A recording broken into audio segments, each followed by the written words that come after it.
Hello, I hope you can all hear me. Please put in the comments just to check that my microphone's working. But I can already see that people are in, which is great. I'm pleased to be back. I'm here again. They let me do another one, which is quite nice. I loved it last time, and we've got some great guests today. And I'm really excited to have a conversation with them and share some knowledge with you. Just updates on next month's live. So that's for August. It's still going to be at 8 p.m, but it's actually going to be a little bit earlier. It's going to be on August the 14th. The reason being that it should be a little bit closer to when you actually receive your tasting packs. And then hopefully we can lock that in for you going through onto the future. We have done these lives on different days, and we're just trying to find what suits best for you. Also, we will be changing to a new streaming platform, so things might look a little bit different. We really love some feedback. We want to make this show the best it possibly can be, and we just want to share the joy of whiskey with you. So I hope you've all had a great day. It's been very hot here in Devon. Some of you who might have been at the last one, when I introduced myself then, I'm James. I'm the manager of the whiskey shop in Exeter. So I know that a few of the regulars watch this. So hello to all of them. Right, it feels like we've got a good amount of people in. Those of you that joined last week might have noticed that I was talking for a very long time. I didn't quite realize that we were all good to go, so I was just talking and talking and talking. So I won't put that on you this time, and instead we're going to go straight in with our first guest. So hopefully through the power of technology, I can bring on Scott. Look at that. I love it when it works. How are you? Yeah, I'm good, thanks. How are you, Scott? Yeah, good, thank you. Good. And how's whereabouts are you at the moment? I'm in Inverness right now. Nice. Good weather? Bad weather? Goodish. It's warm, but it's overcast. So I think everyone's expecting a little bit of thunder and lightning at some point. Right. Okay. Yeah, hopefully not for the next hour. Yeah. Keep the broadband going up here. Yeah. It's Inverness. There's a guy standing at the door winding the internet up for us. So, Scott, where are you? What's your position and where are you from? So I grew up about 20 minutes north of Inverness, a little village called Evington. But I work at Tomatin Distillery, which is about 20 minutes south of Inverness. And my role there is blender and global brand ambassador. So I'm responsible for making the whiskey, essentially, not making the spirit. That's what our production team do. But I assess the inventory of casks, taste those casks, and then develop new products, but also ensure the consistency of our ongoing expressions. And then in the ambassadorial capacity, I travel around the world, meeting new people, introducing them to the whiskies that we've made, and just have a good conversation, sharing that experience of making the whiskey with people. Okay. I mean, I'm already really intrigued about, looking after those casks and then sort of bringing them together. To make new products. So I want to ask you a lot of questions about that. However, shall we introduce the whiskey? Absolutely, yeah. We've got a lovely whiskey tonight. So at Tomatin, we're largely known for our single malt portfolio now. Okay. But that wasn't always the case. Tomatin at one point in time was the largest distillery in the world. And it was at a time where no one would have even heard of it because everything we were producing was going into blends. We were a bulk whiskey producer. We were selling to the blenders. And one of the blenders that we were selling to were John and William Hardy, who had a brand of whiskey called the Antiquary. That brand was established in 1888. So it was established before Tomatin Distillery by 9 years. It's one of the longest surviving Scotch whiskey blends in the world. After the Hardy brothers passed away, the brand went to DCL, which eventually became Diageo. And in 1996, Diageo had so many brands, they had to get rid of some of them. And Tomatin, who was taking their first steps into the world of having a brand and being a brand owner, we decided to buy the Antiquary and John and William Hardy back in 1996. And we've been producing this blend ever since. But over the last few years, it's gone through, we call it a rebrand, but I think it's more of a reimagination. It had gone from being just a standard blend in bourbon barrels to us really wanting to tap back into the history of the company and of the blend. So before I got into whiskey, my background was that I studied Scottish history. So I was asked to research the history of the family, of the Hardy brothers, and try and identify what they would have been doing when Antiquary was invented. So they were tea and wine merchants in Edinburgh. They had been since 1857. So what we wanted to do was recreate this brand, have a range of expressions, and have them matured in the style of casks that the Hardy brothers would have been familiar with. So we've got the 15-year-old Antiquary in the pouch tonight, which is the introduction to the Antiquary range. It uses Highland and Speyside malts, and it uses grain from the North British distillery. So John and William Hardy were some of the original shareholders of North British, so that's where we source our grain from. And we've finished this blend. We've married the whiskey in claret casks, so Bordeaux red wine casks. So you've got that great mix of the really nice fruity malty notes from the Highlands and Speyside. You've got that light grain coming through, but then you've got these incredible layers from the red wine casks. And for me, it's a really, really jammy strawberry, raspberry jam kind of expression. I'm really enjoying this trend of red wine casks being used in whiskey. I think we're starting to see some really fabulous results. Yeah, absolutely. I think it's one of those ones that sometimes divides the room, red wine casks. And I think that's because it can be done really, really well, but it can also be done quite badly. My experience is that if you use a bourbon barrel, they're quite forgiving. You know, you've got a long time where a whiskey can come to maturity in a bourbon barrel and then stay in the sweet zone for 5-10 years. When it comes to a red wine cask, that window of opportunity to bottle the cask is much, much smaller. And I think that's something that distillers have learned over time. I think, it's taken a bit of know-how. It's taken a little bit of trial and error to realize, okay, maybe a 3-month finish isn't long enough, but maybe a 3-year finish is far too long, and try and find out what works for each expression. And because that's been happening now for the last 10, 15 years, we're starting to get to the point where most of the red wine matured whiskey on the market is pretty well made and well looked after. I just find the nose on this very, very alluring, lovely. Yeah. Now, you said that you trained in Scottish history. Yeah. And, one thing that I think is quite interesting, this idea of these greengrocers that started to receive products from around the world, for example, tea, and then they started to understand, actually, maybe if we blend these ourselves, we can have a more consistent product for our customers. Yeah. I'm thinking they also then they started to do that with whiskey, for example. Johnny Walker and Gordon MacPhail. I wonder if you could sort of touch on a little bit more of that, especially with the sort of the reimagining of this product. Yeah, it's exactly that. That's where blended whiskey came from. It came from consistency, a need for consistency. So I think today blended whiskey is very much in the ownership of distillers or whiskey producers, whereas blended whiskey's infancy began in shops. It began in John and William Hardy's wine merchants. It began in Johnny Walker's grocery store.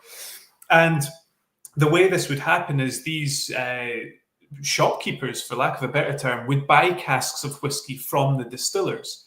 And they would have started off by selling them. But then, as happens with us as distillers and blenders today, for whatever reason, that supply dries up and you have to move to a different spirit or whatnot. Now, if you're a retailer and you've got a customer to satisfy, that customer comes in, they love your whiskey, and they come back a week later to buy another bottle, and it's a completely different whiskey, you're going to have pretty poor reviews. You know, it's not going to go so well. So this need for consistency emerged, and that's where blending came from. And that's where mixing casks together to give you a larger quantity of a more homogenous spirit and a kind of house style, if you will, developed. And what we find is that back in the 1800s, the blended whiskies from Glasgow tended to be a little bit smokier. The ones from Edinburgh were a little bit lighter, a little bit fruitier. And it just comes down to the demand of the consumer. So in Edinburgh in the 1800s, you've got the lawyers, you've got the bankers, it's the kind of financial capital of Scotland. Whereas Glasgow, it's the shipbuilders, it's the kind of blue collar workers looking for a little bit more of an intense expression. So that's where blending comes from. That's where the need for grain whiskey comes from as well, because back in the day, the malt whiskey was pretty coarse, it was pretty rough. We've got to remember up until 1915, there was no laws around maturation. So a lot of the time you could buy a bottle of malt whiskey and it would be as clear as my glass of water is, because technically it was malt whiskey. So grain whiskey comes in and it offers this lighter style, this lighter ingredient for the blenders to use and create their expressions with. It's amazing. Yeah, I just love that that part of whiskey history, and the reality is, like, single malts as we know it is a very, very recent thing. Yeah, certainly in its current guise. You know, it was always there. It was not always an ingredient. What I love is that the grocers, the retailers that made good blends are the ones that stayed as blenders. And then, you know, maybe if your blend wasn't so good, you went back to just selling stuff in your shop. But I really love the story about how a lot of these guys learned how to blend flavors together through tea. And you touched on it yourself there. It's for the Hardy brothers, their father was a tea merchant from the 1830s. They got into the trade of blending tea at the age of 15. And that's where they understood flavor and aroma from. And then they took it a step further. Their father's business was built on stack it high, sell it cheap. But the Hardy brothers flipped that around. They saw what was going on in Edinburgh and they decided, let's get really premium ingredients in, whether it was tea, whether it was wine, whether it was sherry, or whether it was whiskey, and let's sell a little bit, but let's make sure that we have a reputation for quality. Very, very interesting. Okay, so what notes are you pulling out of this? So for me, this is all about, at first, it's that big jammy expression. It's that, it reminds me of my granddad's house at the end of summer when he would take all the fruit from the garden and he would put it in a pot and stew it together and make the jam. That's what this is for me. It's strawberries, it's raspberries, there's some cherry in there, there's some blackcurrant. But underneath that, once you get past all that fruit, there is a really nice malty element there. You get the barley sugar. For a blend that's a very high malt content, we're looking at 40 to 45% malt whiskey here. Typically, a blend off the shelf would be anywhere between 15 and 20% malt. So there's a higher concentration of malt whiskey here. And it just adds a little bit more depth and a bit more structure to the body. It's got that lovely dry tannin that you get from a red wine, from a French red wine, but there's still juicy notes there as well. That's on the palate. I start to get some of that apple and pear coming through too. Yeah, really, really lovely. So you're integral to making this. How did that come about? A little bit out of luck, really. I had worked in more commercial positions in the past. So I'd been the European sales manager for Tomatin. I went to White Mackay and worked there for a year in a commercial role. And then I came back to Tomatin as the global brand ambassador. But our master distiller at the time, who's just retired, was kind of eyeing up retirement over the next few years and wanted someone to kind of shadow him in the whiskey making process. And my first kind of foray into blending was taking over the rebrand of the Antiquary. So not only developing the story part of it with the marketing team, but also looking at the inventory, understanding how our stock profile worked. We've got around about 200,000 casks of whiskey sitting in the warehouses at Tomatin. So it takes quite a lot of time just to get your head around that, and where there's consistency, where there's blind patches, where there's dips, where there's peaks and troughs, then nosing and sampling all of the incredible liquid, and then trying to tie the two things together, trying to find where the story overlaps with the liquid and dive into that. So what we started off with was a lot of really good malt whiskey, a lot of really good grain whiskey, but it was largely in refill casks. Maybe some of it was in bourbon barrels. And it's lovely whiskey in and of itself. And what I find when we're using refill casks is you get a true sense of the make. You get to really understand the spirit itself. So you can't hide your spirit in a refill cask because it's very spirit driven. So I separated our individual makes into 5 flavor profiles. So we had peaty, we had waxy, we had fruity, we had floral, and we had spicy. And so I separated the makes into there, and then I picked my top 2 favorite makes within each flavor profile, and I used those as the base malts for the Antiquary range. And then when we married all of those whiskies together, that's when we re-racked them into the wine casks. So you could call it a finish, but you could also call it a marrying period. So all of the different makes were married together and then filled into for the 15-year-old, the red wine casks, for the 21-year-old, the tawny port, and for the 30-year-old, the Amontillado sherry casks. Oh gosh, they sound good. Yeah.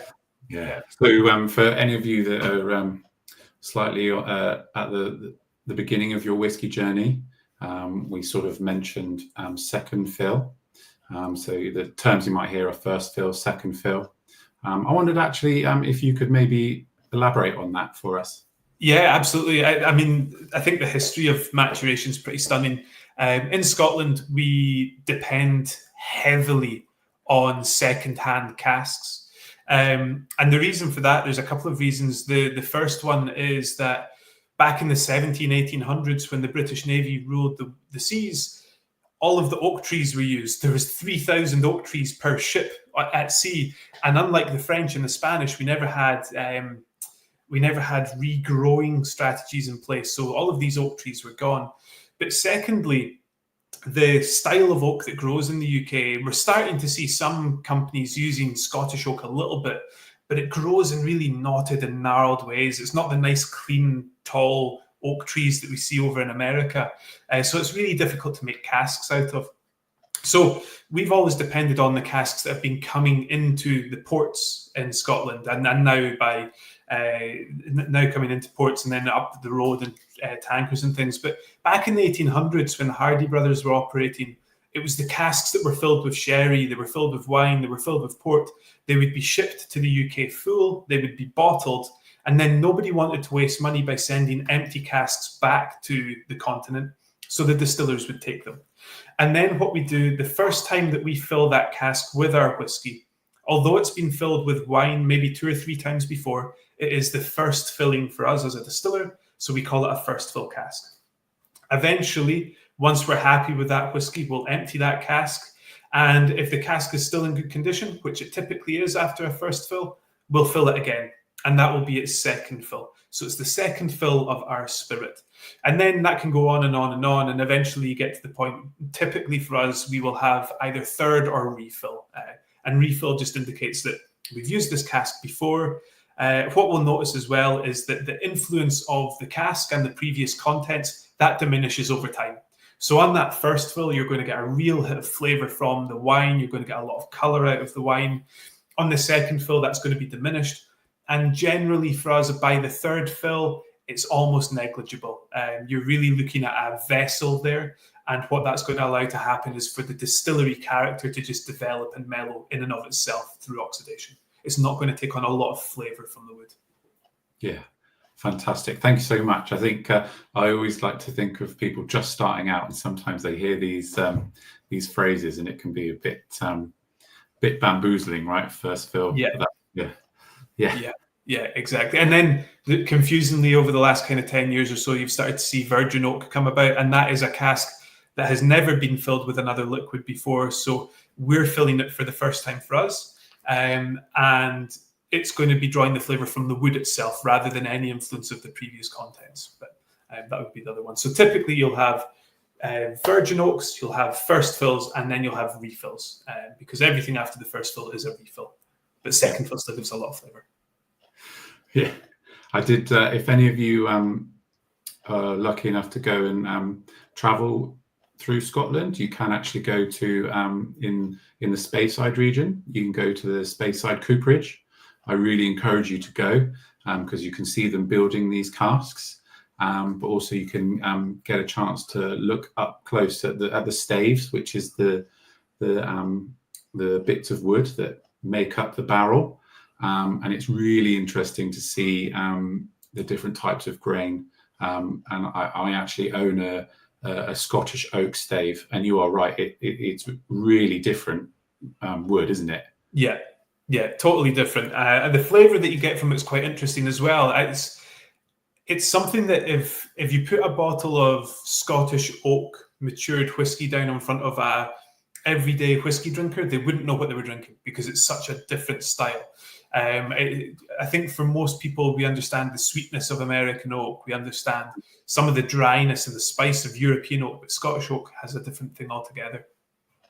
Oh, I've just seen we're getting some great tasting notes coming through.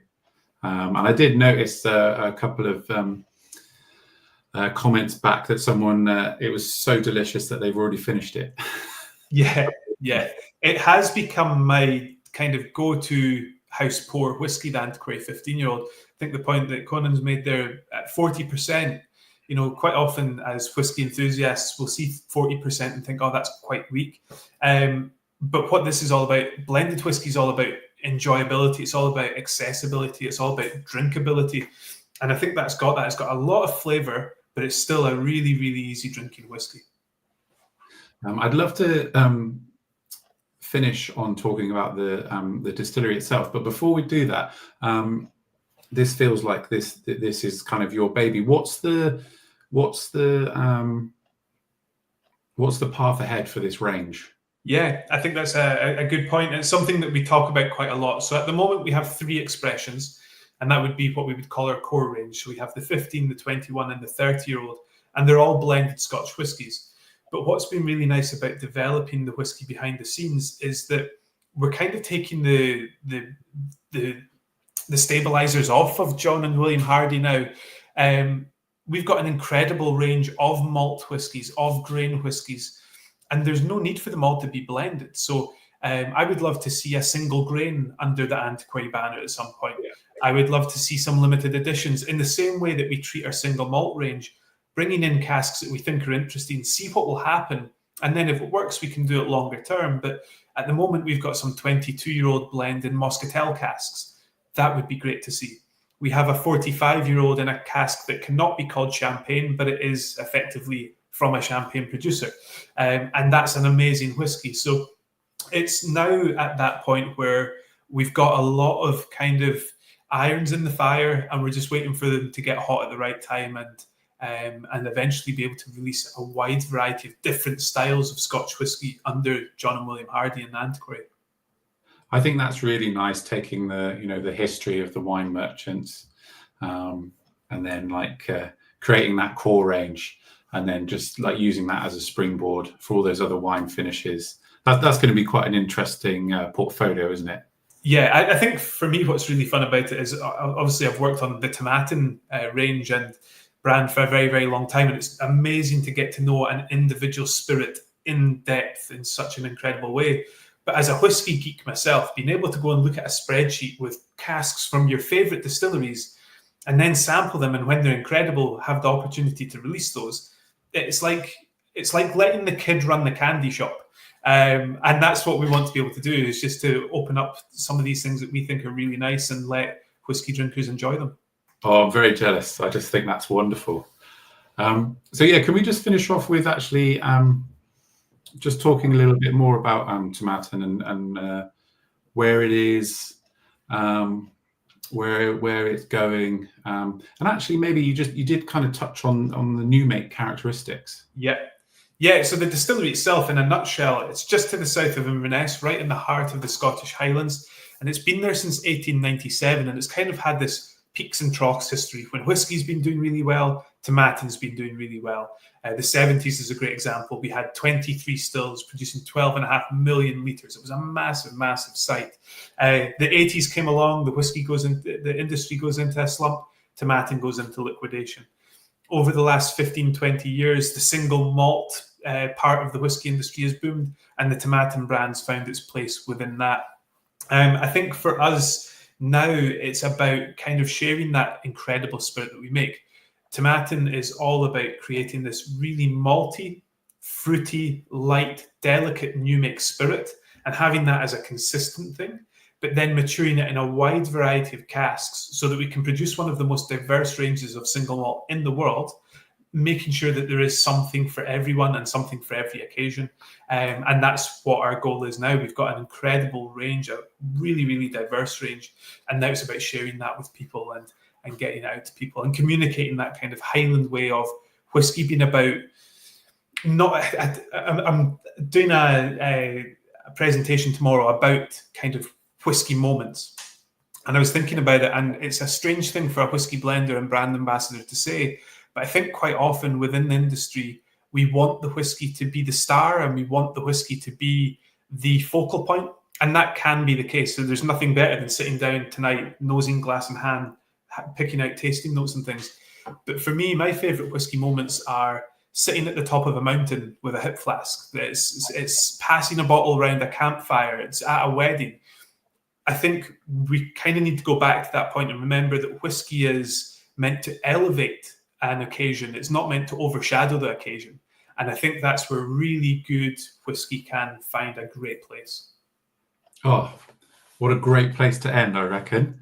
And then for all of you watching, if you're lucky enough to live near a whiskey shop, they should have some Tomatin open if you want to explore more. Scott, that's been absolutely fantastic. And you're going to stick around and join us at the end as well? I will do. Oh, thank you so much. I found that so interesting. No problem. See you in a bit, James. Thank you. Well, I hope you enjoyed that. I think it's so fascinating where we're at the moment in the whiskey world. Maturation knowledge is just constantly accelerating. And as we touched on in that conversation, we're starting to see some really exciting whiskies coming out that have had this finish in different wine casks. Obviously, it's still predominantly going to be in ex-bourbon barrels, sherry as well. And this is my plea to all of you guys. Please go out and buy some sherry because not many people are doing it anymore. And it's making those prices of those sherry barrels go up. Right, after that fabulous one, I have one more guest for you. So I'm hoping now through the power of technology that I can welcome Amy. Hi.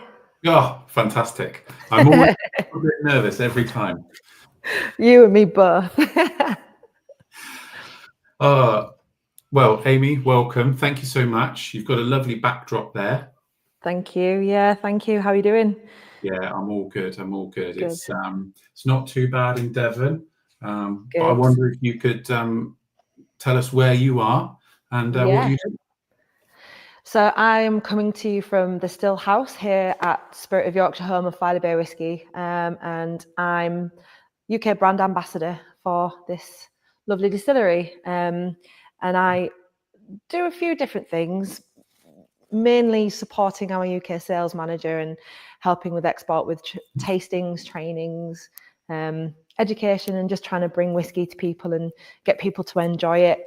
And yeah, I'm very lucky to be a part of a distillery where actually I can do quite a few other bits and pieces as well. So yeah, we can get into that in a bit later. But yeah, nestled here in the distillery in Hummerby and Filey, so Yorkshire. Fantastic. Well, we've all worked out that this is an English whiskey. I very much find the English whiskey category really exciting.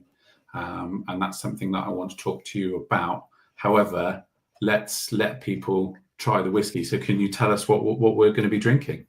Absolutely. So we're actually going to be tasting the core of our distillery. So we're actually going to be tasting our Filey Bay flagship. And this is very much the DNA of our distillery. It kind of underpins everything else we do here. When we first started thinking about making whiskey, we knew we wanted a whiskey that was not only good for an experienced palate, but actually was also really easily accessible for people.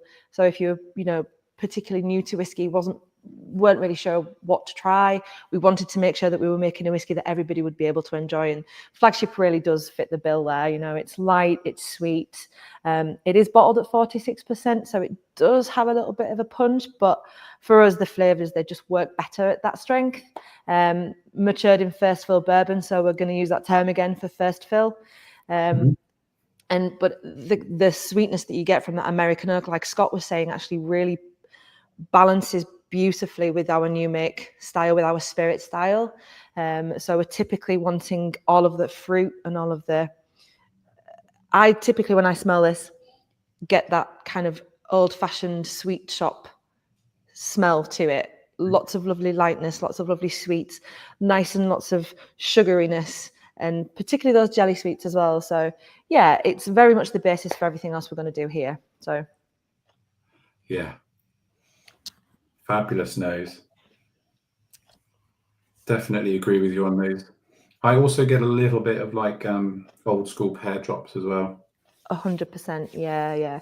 That's very common when I'm smelling it. I pick up on the old school pear drops, definitely, and almost, you know, like the Haribo cola bottles almost. Oh yes, for me.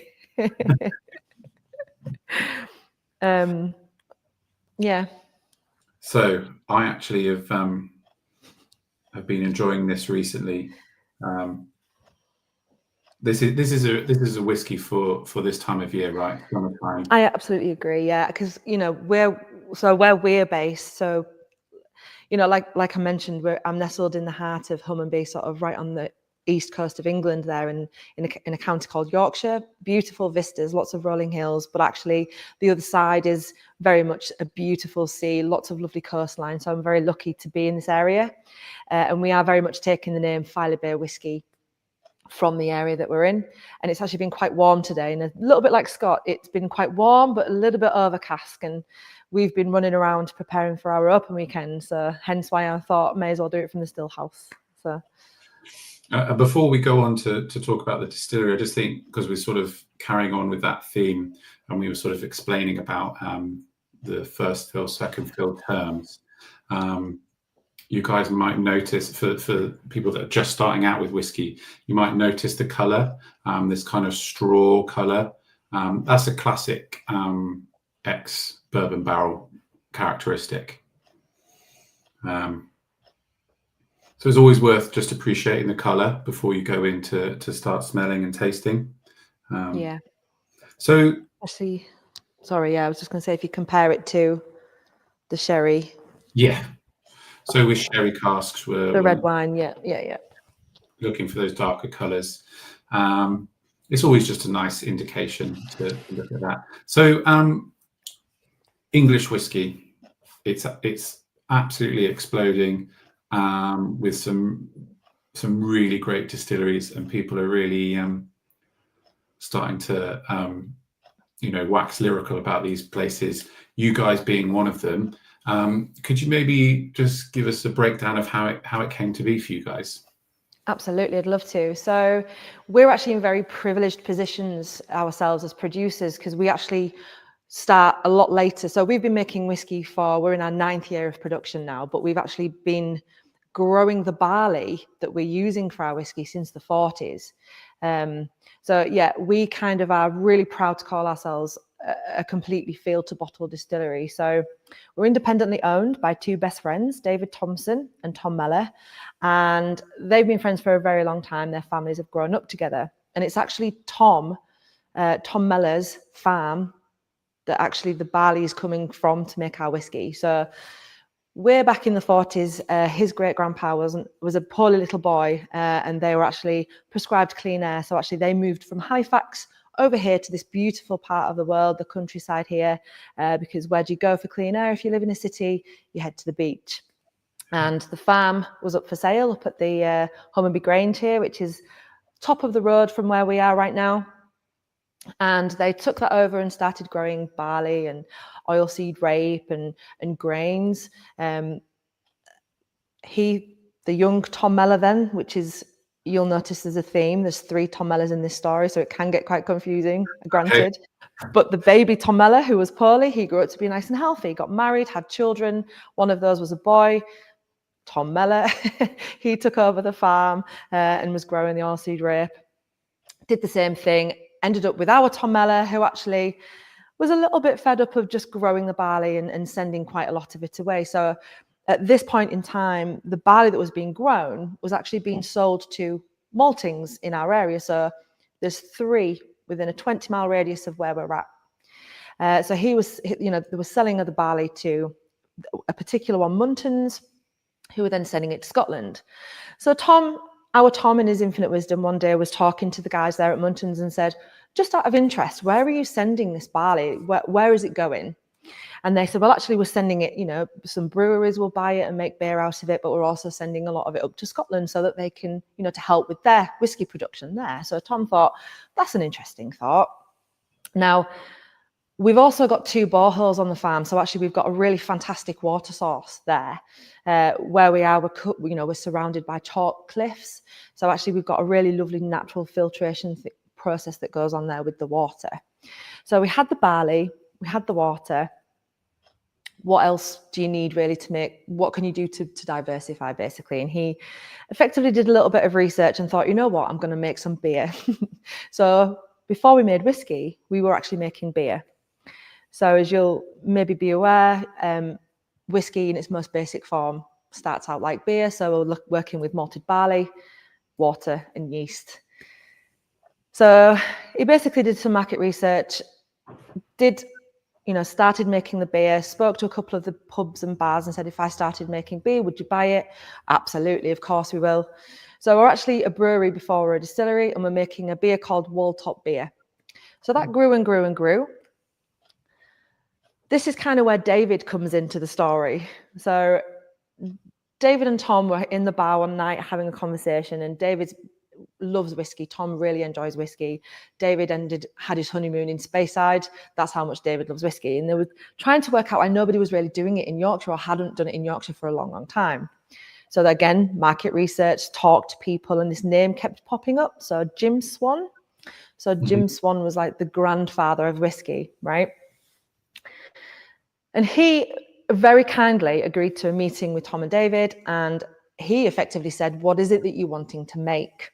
And they said, well, actually, we'd really like to make something that's light, sweet and fruity, pretty much the flagship that we've got in the glass here. They said, we want something that's leaning more towards a Speyside style of whiskey, something that's fairly easily accessible, but we can build layers on top of. So fast forward to 2016, we had our stills delivered. We had 2 beautiful 4-size stills delivered to this little village in Hummonby, and we started making Yorkshire's first single malt whiskey. And yeah, very, very proud of the fact that, everything that goes into making our whiskey comes from that family farm, even to this day. So everything is fully traceable. We're working in this really lovely sort of golden triangle of area, from the farm to the maltings to the distillery here. And for us, we were very passionate about having that control factor, because with that control, you kind of can keep the consistency and make sure the quality is good.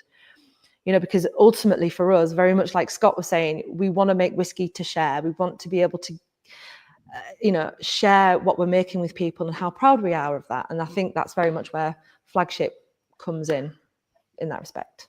Very interesting. Yeah, England's obviously very, very good at growing barley. And I think that's, look, nothing's going to overtake Scotch single malt. Of course. But for me personally, what I find really exciting about the English whiskies is that places like yourself can go, oh, that malted barley's from over there, or that rye is from that field there. And I'm just so excited to see what's going to come out of that, which is brilliant. So I've noticed that you guys actually do an IPA cask finish. Is that from your brewery? That's exactly right, yeah. So the beer that we actually use for that is actually here. So this is the beer that we use for that. So it's Wall Top Scarborough Fair IPA. And now, as distillers of whiskey, we obviously have access to some beautiful casks, But actually for us, it was one of those things where we wanted to be able to create something that really tied both arms of, well, every arm of our business sort of together from a familial point of view. So yeah, we effectively created our own cask. We emptied a load of our first fill bourbon casks for the flagship, and then refilled them with this beer, which is 6%. We then left that to mature, bottled a 9% beer, which is a little bit balmy. But on the same day, once we'd emptied those casks of the beer, we were literally able to refill them on the same day with more mature whiskey that we'd had sat in those first fill bourbon casks. So actually there was this really lovely element of freshness in those casks, because again, as distillers, you don't want to leave your casks to go bone dry, otherwise it's going to not really take on as much flavor. It's going to take much longer. So the wetter the better, really. So we were, being able to empty and refill all in the same day was, granted, a pretty long process, but worth it, absolutely. So it's definitely one to look out for. Yeah, I think it's quite an exciting time when beer makers and even winemakers are coming into the whiskey industry and actually starting to focus a little bit more on the fermentation side, doing shorter fermentations, longer fermentations, different yeast strains, something that maybe has been slightly ignored historically. Which that's a really exciting thing. And for any of you who can't get to a distillery, if you wanted to sort of get an idea of what the wash tastes like, if you ever find a style of beer called a lambic, it's like a terrible lambic beer. Would you agree? I would agree. I would agree. It smells amazing, but actually, it's a very deceiving product, isn't it? It smells yummy, but it's a tad disappointing. Yeah. And so with this whiskey here, I've actually enjoyed this in the past, and I would say that this is quite a versatile whiskey. This I have found is fabulous whiskey and soda, elongating it. I'd agree, absolutely. Yeah, it just goes so well with soda water. I think it's the perfect dram for the type of weather we're in at the moment. It's got that lovely kind of almost refreshing feel about it because it's so light and has this lovely elegance to it. And yeah, I would absolutely agree. Some soda with this. Yeah, really lovely. Definitely the power of suggestion again, because we've got a comment here saying about pear, peaches, and some vanilla and cream. And as soon as you say it, I get all of that. Yeah, I agree. I would absolutely agree. It's very much that kind of, it's just a summer whiskey, but it forms, what it also does is it gives us that really beautiful base to layer on top of, Again, I'm going to touch on a little bit what Scott said, we've got whiskey for every occasion, and flagship very much lies at the heart of all of that. So actually what we're doing within our core range is very much layering a sherry cask on top of this. So we'll mature in those first fill bourbon for a number of years and then remove that whiskey and effectively re-rack that. So refill another cask that's had either red wine in or some sherry or the IPA, for instance, as well. And for us, that really gives us that beautiful diversity within a core range, while keeping that lovely kind of DNA running through it. So yeah, it's exciting. You've done an exclusive with Waitrose. That does that have a little bit of that in it, the red wine? It does. Yeah, it does, absolutely. So the Waitrose one was a really interesting project for us. We don't typically sell to supermarkets, and the Waitrose thing was quite an unusual, not unusual, but it was quite exciting for us because it was something we'd never really tread before. Mm-hmm. So we really wanted to try and create a whiskey that was within the range, or rather as close to the core range as possible, but actually was something that you could only really get there, and so the nurture really does fit that, and it's got that beautiful balance of bourbon married with some of that red wine as well. So it's a marriage rather than a finish. So we've used some of those first fill bourbon casks, and we've also used some of our red wine casks as well in that instance to really bring the balance and keep it nice and sweet. I think that one, balance. It's expertly done. That one, I think, is one of my favourites at the moment. Oh, good. Yeah, we've got a bit of a soft spot for it here, I must admit.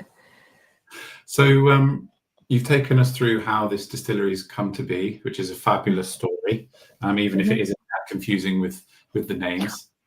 The originality of the names, I know, yeah.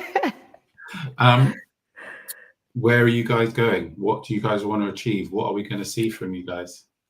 Great question. To be perfectly honest, we just want to be here for as long as possible, creating really tasty whiskey, honestly.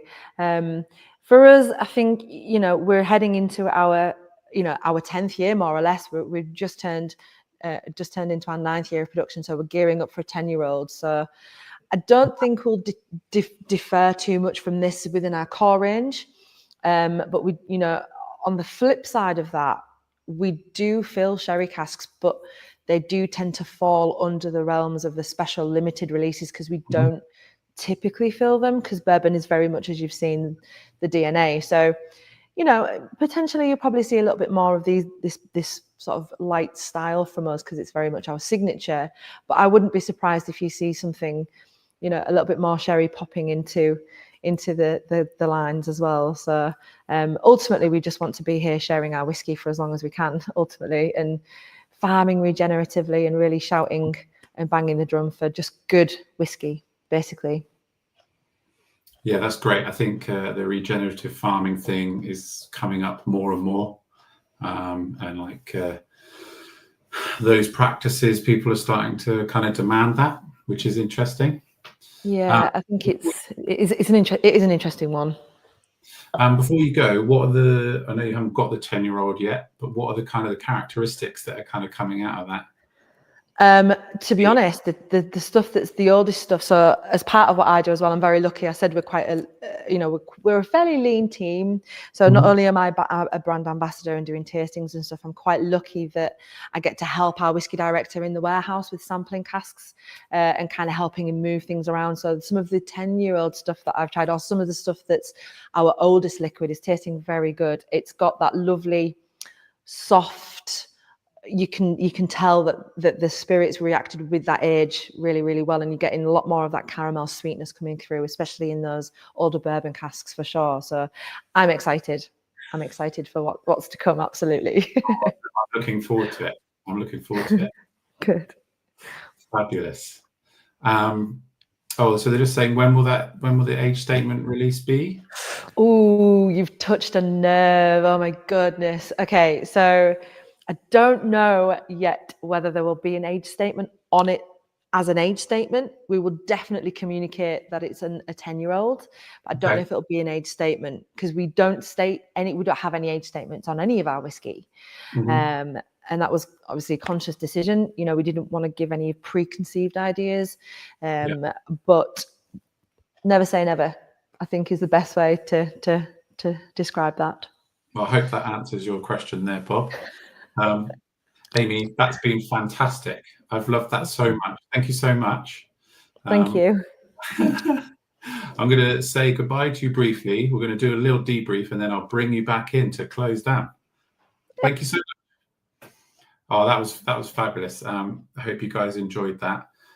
Again, if you're lucky enough to be near a whiskey shop, they should have a bottle of Filey Bay open for you to try if you're watching this and you're not actually part of the Whisky Me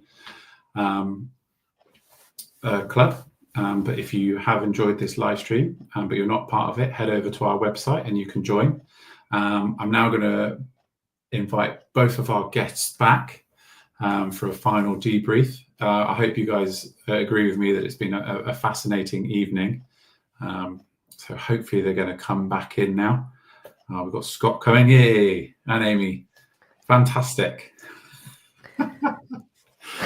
So good. Thank you so much to you both. It was a lovely evening. Scott, can I invite you first? What do you think about the Filey Bay?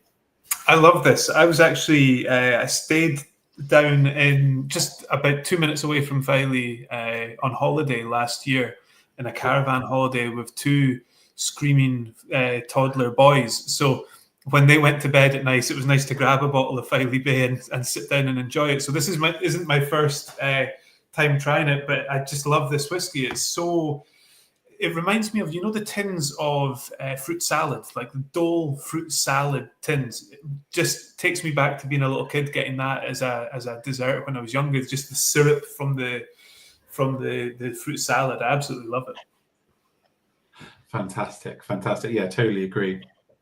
And Amy, how are you feeling about the Tomatin? I love it. To be perfectly honest, we have a bottle of this in the office. So when I found out it was this, I was like, oh, great.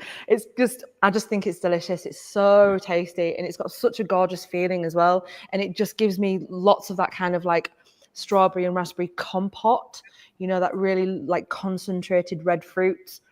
I just love it. It's just such a lovely dram. Not that we drink in the office, but it's good to just keep an eye on what's good. Just to be clear. Market research. Exactly. I just think the nose on this is wonderful. I really do. You must be proud, Scott, to have put that together. What I love is going back and forth between the two as well. So I didn't really notice it the first time round when we were talking, James, but going back to after trying the Filey Bay, there's more of an earthiness there. I think the Filey Bay's got much more of that kind of sweeter element, but there's that kind of dirty, earthy Scottish thing going on in the Antiquary there. And I think for me, that's the best way to taste whiskey, is to compare it to something totally different, and it will really accentuate the flavours that it's got in it, and it will hide some of the other things. Yeah, I think yeah, it's a great thing to do to compare whiskies. I think it's very helpful for the palate to be able to pick out those differences. So to end, Scott, what are you excited about for the whiskey industry going forward? I think it's an interesting time for the whiskey industry. I mean, we could sit here and pretend that it's all roses and have a great time, but I think, you know, the whiskey industry, the alcohol industry as a whole, it's going through a little bit of a downward period, and it's not really. It's still up on 2019. It's just we had that big COVID boom and everything was great and everyone was making money, but now we're coming back down to earth, and I think we're in the position where retailers have got too much stock, and, you know, we're needing to help out and things. But I think within that, there's opportunity for drinkers. And I think we're starting to see that with great value whiskies coming on board, great quality liquids coming on board. Now, whether that's from new producers like Filey Bay or whether it's from older producers like ourselves, there's real little pockets of opportunity. And it's something that I'm seeing a lot with blended whiskey. I think for a long time, whiskey enthusiasts kind of turned their nose up at blends because they were thinking of the bottom shelf, you know, I'm not going to name brands, but the entry level whiskies. But now you're starting to see companies with a real kind of quality driven ethos behind them turning their hand to blended whiskey. And what you've seen there, because it's still got that reputation, is great quality whiskey, but it's at a better price point. It's a little bit more affordable. It's bottles that you can open and not feel like it's going to break the bank to do so. So I think that it's the industry is going through this little bit of a downward trend, but a lot of fun things are coming from that. And I think that's where we're starting to see innovation come through a little bit, because you have to do something to stand out from the crowd. And there's either two ways of doing that. It's slashing your prices or by making really, really good products. And that excites me. It's really nice to see blended whiskey get the attention it deserves. You know, makers actually taking it seriously again, and the stuff that I've been tasting recently has been, you know, really interesting and exciting. So I totally agree with you there. And then and Amy, how about you? What are you excited about? What do you think going forward? Yeah, I mean, to be honest, I'm excited to see where English whiskey is going to be in another 10 years, if I'm being honest. I think there's some really exciting things happening. You know, if you compare how many distilleries there are in England now compared to 9 years ago when we first started back in 2016, it's literally jumped. There's 3 times as many, you know. And I think that's a testament to, you know, what people want to do in the whiskey, you know, in the whiskey industry. And I think it'll be exciting to see what happens within that, especially as Scott said, with the market seeming like it had a bit of a downturn. And yeah, you know, you do tend to kind of speak to people who are, you know, saying, oh, well, you know, things are bad and things are bad.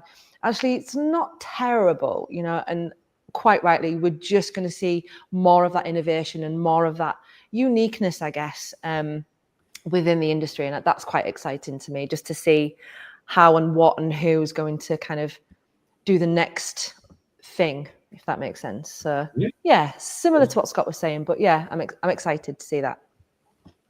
Oh, that's wonderful. Thank you so much, Scott. Thank you so much, Amy. I'm going to say goodbye to both of you, and then I'm going to wrap this show up. So goodbye to you both. Thank you so much. Thanks, guys. Bye. Well, I hope you guys enjoyed that. I just thought it was absolutely fascinating. Thank you so much for staying with me. This is my second one. It feels like it's gone good. Hopefully they'll let me do the next one. If you guys have got any suggestions of things that you want to see that we can add, please let us know. Put it in the comments. This will go out onto YouTube, so you can comment later on in the week. We want to make this show the best it possibly can be for you. And also, please spread the word. So put it out on your social medias so more people can come and join us. I've honestly loved it. Thank you so much for spending your time with me. I hope you all have a lovely evening. Bye.